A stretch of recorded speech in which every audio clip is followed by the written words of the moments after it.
이렇게 많이 와주셔서 감사하고요. 저도 그린보트를 하면서 나름의 목적이 있다면 우리 문화유산을 많은 분들에게 전도하고 싶은 마음에서 한국 역사의 아이덴티티라고 해서 미술로 보는 한국 문화사라는 주제로 해서 오늘 강의하고 내일 모레 또 갔다가 쿠르앙쿠르에서 20년 전에 사가지고 아주 애장해서 내 방 잘 보이는 입구에 프랑스에서 이렇게 그렸어요. 이게 우리가 지금 후진국에서 중진국 넘어서 선진국까지 오는 이게 내가 이렇게 얘기했으면은 저 사람 조선의 3대 구라라더니 뻥이 세다고 얘기했을 텐데 라이셔가 얘기했어요. 인간이 호모 사피엔스로 올 때까지 오스트랄로피테쿠스에서 호모 에렉투스로 해서 어떻게 여기 왔는가의 전 과정을 보여줍니다. 제가 이 말씀을 드리는 것은 이 유물은 그 자체의 역사뿐만 아니라 그것에 대한 해석과 사용되어 왔던 역사가 포함됩니다. 그거는 미보다도 용입니다. 쓰임새가 좋아야죠. BC 4000년에서 BC 1500년까지 한반도에 있는 사람들의 그릇은 이 빗살무늬 톡이었는데 아놀드 하우저는 문학과 예술의 사회에서 그럼 우리만 그런 게 아니고 많은 민족들의 신석기에 공통되게 나오는 게 2000년 그리고 곧바로 청동기가 들어오면서 한반도는 청동기 시대로 가게 됩니다. 알타미라 동굴이나 라스코 동굴 벽화도 다 들소를 장식으로 그린 게 아니라 그것을 그리고 그걸 죽이는 의식을 행한 거거든요. 수준 높여서 얘기하면 딴 데서 잘 얘기 안 해요. 인류학에서 유사는 유사를 낳는다. 비슷한 행동을 하면 비슷한 결과를 갖고 있다고 하는 것이 이 기본적인 축제와 기원의 그 기본 방침입니다. 뉴기니아에 있는 원주민이 타조를 사냥할 때는 타조춤을 춘다고 그럽니다. 그래서 그 의식이 자기네들이 타조 사냥에서 훨씬 더 유리하게 용기 있게 할 수 있다는 거죠. 또 신석기 시대에 이런 조형 활동도 있다고 하는 것을 이 울산 방구대가 알려주는데 저는 아직까지 해석할 수 없는 그 추상적인 문양으로 나갑니다. 이거는 사실적인 것을 그린 거에서 개념화시켜서 추상화했다는 걸로 인간의 의식이 굉장히 발달한 걸 알 수 있죠.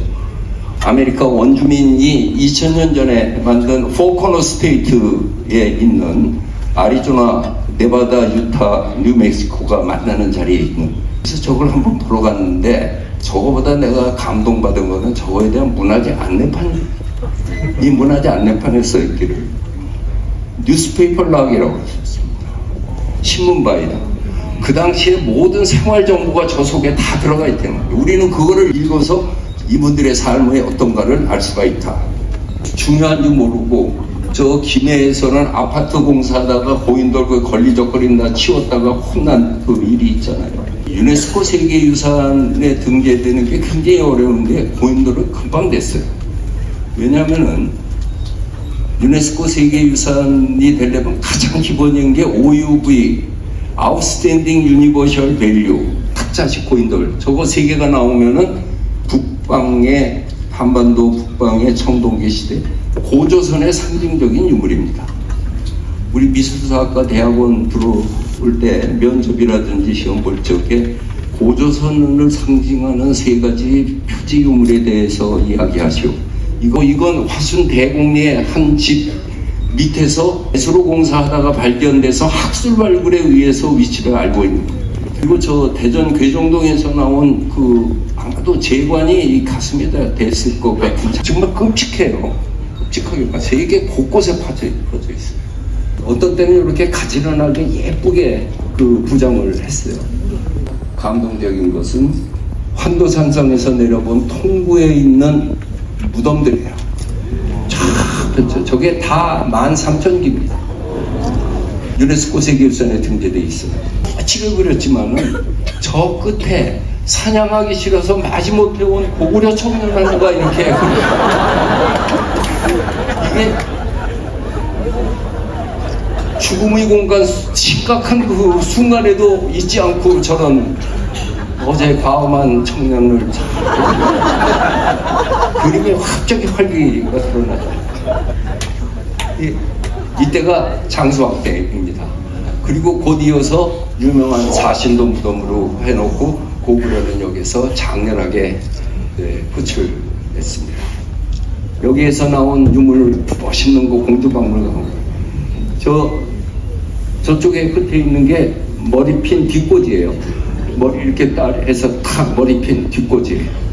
이 목걸이, 저거는 크리스찬 디오르 디자인 같은 디오르 목걸이에 좀 됐다고.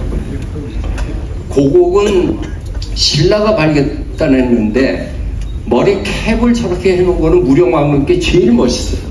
아주 작은 건데 정말 멋있어요. 저거 하나 가지고 관광객을 근데 위에는 오인의 악사가 연주를 하고 있고 맨 위에 봉황새가 부리를 목에다 끼고 빠뜨리지 않으려고 힘을 꽉 주고 있는 형상입니다. 저게 이 그림의 그 동세를 보여주는데, 부리를 입에다 물었다고 했을 땐 정지감이잖아요. 근데 저 봉황새는 부리로 목에다 놓고 꽉 눌러서 조금 있으면 빠질 것 같아. 위태위태 하잖아요. 그거가 이제 보는 사람에게 주는 그 긴장감이죠. 이건 향로잖아요. 향로가 어떻게 되어 있냐면 구멍이 10개가 있어요. 산 사이로. 그래서 앞에서 보면 안 보이지만 위에서 보면은 구멍이 이렇게 보입니다. 재작년이 됐네요. 금동대향로 발굴 30주년 기념으로 향을 펴봤어요. 열었죠. 그리고 이 공예품으로서 최고는 사리함인데, 그게 21세기 들어와서 막 나오는데, 사리함이라고 하는 거는 무조건 명작인 것이 절대자의 분신을 모시는 거잖아요. 최고의 정성과 최고의 기술이 들어가요. 익산 미륵사지에서 저거를 콘크리트 벽을 허물고 다시 보수하는데 1층 지단부에 있는데 무슨 홈이 있고 거기서 이렇게 화려한 사리함이 나왔어요. 고도협회 시장들 회의하는데 백제의 고도 부여에서 왔다 그러니까 그 멸망한 나라에서 왔냐고 그래서 그 부여 군수가 화가 나서 멸망하지 않은 고대 국가가 어디 있습니까? 왜 백제는 최고의 전성기 이런 문화가 있는 거는 얘기 안 하고 그러냐 이거죠.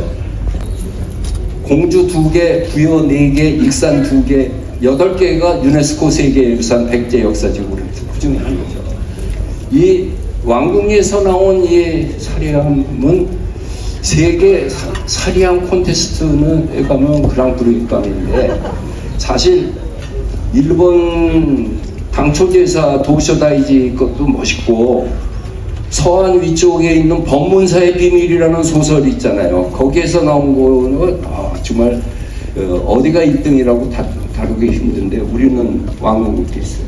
백제는 장인이 존중되던 시절이어서 이 은팔찌가 무령왕비 무덤, 무령왕의 왕비 팔리는 데서 나왔어요. 근데 여기에 이 팔찌는 은 100g에 다리가 만들었다라고 공예가 이름이 새겨져 있어요.